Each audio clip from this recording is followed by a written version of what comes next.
Dear students, आज के lecture में, ये हमारा लेक्चर नंबर 4 है।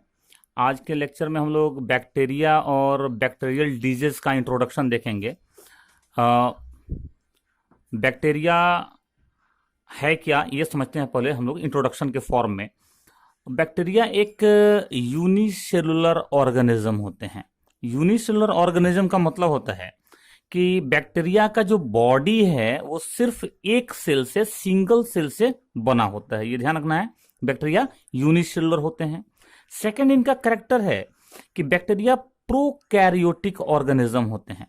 प्रोकैरियोटिक ऑर्गेनिज्म का मतलब हुआ कि बैक्टीरिया के अगर बॉडी को, मतलब बैक्टीरिया के अगर सेल को देखोगे तो बैक्टीरिया के सेल में एक प्लाज्मा मेम्ब्रेन होता है, नहीं, और इस प्लाज्मा मेम्ब्रेन के ऊपर में एक सेल वाल का कवर होता है।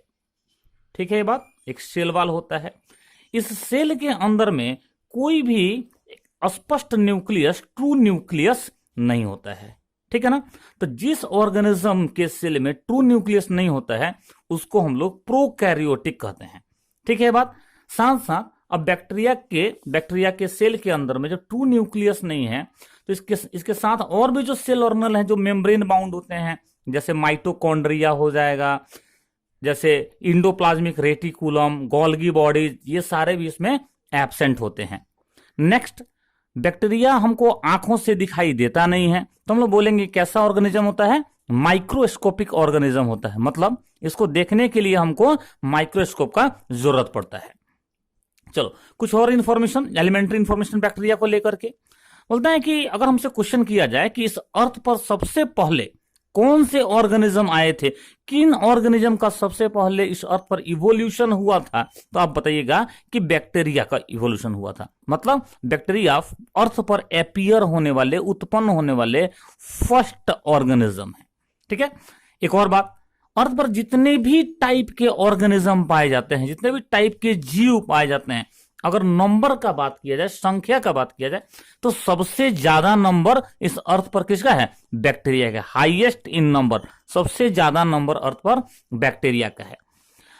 बैक्टीरिया कहां कहां पाए जाते हैं अर्थ पे, नहीं, तो आप बोल सकते हैं कि बैक्टीरिया एयर में पाए जाते हैं, बैक्टीरिया वाटर में भी पाए जाते हैं, बैक्टीरिया मिट्टी में मतलब सॉइल में भी पाए जाते हैं, हॉट स्प्रिंग्स बोले या हॉट स्ट्रीम्स बोले, मतलब गर्म झरनों में भी पाए जाते हैं। और कहां पाए जाते हैं, तो बैक्टीरिया पैरासाइट के रूप में, परजीवी के रूप में प्लांट में और डिफरेंट एनिमल्स में, ह्यूमन बींग सहित, मनुष्य सहित सब में पाए जाते हैं। इस तरह से ऐसा बोल सकते हैं हम लोग कि बैक्टीरिया लगभग सभी जगह इस अर्थ पर पाए जाते हैं, और ऐसे ऑर्गेनिज्म जो अर्थ पर लगभग सभी जगह पाए जाते हैं उनको हम लोग ओमनी प्रेजेंट कह सकते हैं। तो बैक्टीरिया कैसे ऑर्गेनिज्म है, ओमनी प्रेजेंट ऑर्गेनिज्म है। चलो अब देखो, तो बैक्टीरिया कुछ बेनिफिशियल होते हैं, मतलब कि कुछ ऐसे बैक्टीरिया हैं जो ह्यूमन बींग्स के लिए यूजफुल प्रोडक्ट का फॉर्मेशन या निर्माण करते हैं। जैसे देखो ना, जो दही बनता है उसमें बैक्टीरिया लैक्टोबैसिलस का यूज है, या लैक्टोबैसिलस ही बनाता है दही को, तो यूजफुल बैक्टीरिया हो गया। ढेर सारे ऐसे एंटीबायोटिक्स हैं जो बैक्टीरिया के हेल्प से बनाए जाते हैं या प्रोड्यूस किए जाते हैं। लेकिन कुछ बैक्टीरिया ऐसे भी हैं जो हमारे में, ह्यूमन बींग्स में रोग, डिजीज उत्पन्न करते हैं। तो डिजीज तो हमारे लिए हार्मफुल है, तो ऐसे डिजीज उत्पन्न करने वाले बैक्टीरिया को आप बोलेंगे हार्मफुल बैक्टीरिया। चलो, ये तो बैक्टीरिया का एक सिंपल एलिमेंट्री इंट्रोडक्शन था। बैक्टीरिया को डिटेल में हम लोग 11th के सिलेबस में कवर किए थे, बायोलॉजिकल क्लासिफिकेशन चैप्टर में। आपको जरूरत होगी तो आप नोट से एक बार जाकर के देख लीजिएगा। हम लोग थोड़ा सा ये देखते हैं कि जो कॉमन बैक्टीरियल डिजीज हैं वो कौन कौन से हैं, मतलब आम जो बैक्टीरिया से होने वाले रोग हैं वो कौन कौन से हैं।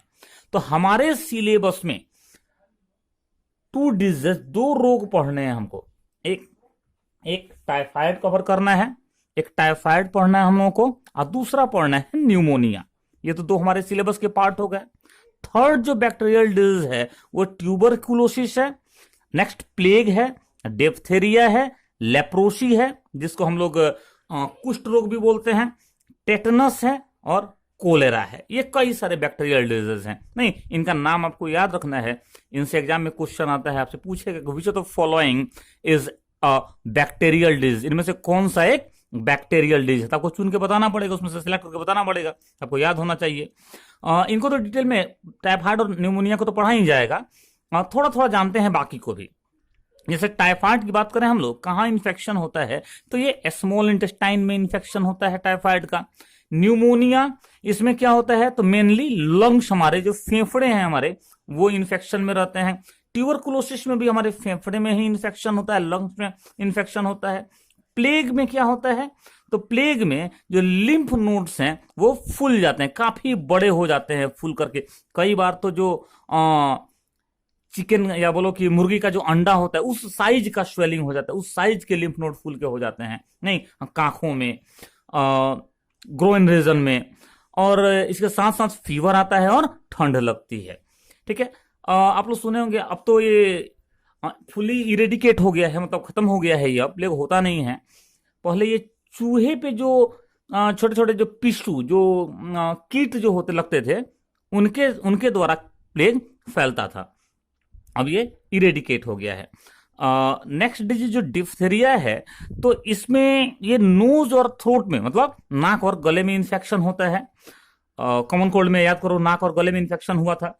लेप्रोसी, सॉरी, ठीक है, लेप्रोसी, लेप्रोसी में क्या, कौन सा पार्ट हमारे बॉडी का इन्फेक्शन में आता है, तो स्किन का इन्फेक्शन होता है। आप देखेंगे जिनको कुष्ठ हो जाता है, लेप्रोसी को हम लोग कुष्ठ भी बोलते हैं, तो जिनको कुष्ठ हो जाता है उनका स्किन खराब हो जाता है, उनके नेल्स, नाखून खराब हो जाते हैं, नहीं, और साथ साथ उनके नोज में, तो नाक में, आंख में, आईज में इन्फेक्शन होता है। और नर्व्स, जो तंत्रिकाएं हैं, जो इन्फॉर्मेशन को हमारे बॉडी से ब्रेन तक पहुंचाती हैं, और या फिर ब्रेन से जो इन्फॉर्मेशन को बॉडी के डिफरेंट पार्ट तक पहुंचाती हैं, उनको भी क्या करता है, ये डिजीज डैमेज करता है, लेप्रोसी। नेक्स्ट डिजीज आपका टेटनस है। तो टेटनस में क्या होता है, यहां भी नर्व्स जो है वो अफेक्ट होते हैं, यहां भी हमारे ब्रेन की तंत्रिकाएं जो है वो अफेक्ट होती हैं, या बॉडी के जो नर्व्स हैं वो अफेक्ट होते हैं। इसमें क्या होता है, तो मसल्स में बहुत दर्द होता है, नहीं, मस्कुलर स्पाज्म होता है, और इसके चलते, टेटनस के चलते कई बार तो डेथ भी हो जाता है। ठीक है, लास्ट डिजीज कोलेरा का बात हम लोग कर रहे हैं। तो कोलेरा में क्या होता है, इसमें सीवियर डायरिया होता है। डायरिया तो आप समझते हैं, लूज मोशन, इसमें सीवियर डायरिया होता है, और डायरिया के चलते क्या होता है, डिहाइड्रेशन होता है, मतलब शरीर में, बॉडी में वाटर की, पानी की कमी हो जाती है। तो ये एक एलिमेंट्री स्टडी था, एक इंट्रोडक्शन था ये बैक्टीरियल और बैक्टीरियल डिजीज का। नेक्स्ट लेक्चर में हम लोग टाइफाइड कवर करेंगे, और फिर उसके बाद न्यूमोनिया कवर करेंगे। Thank you.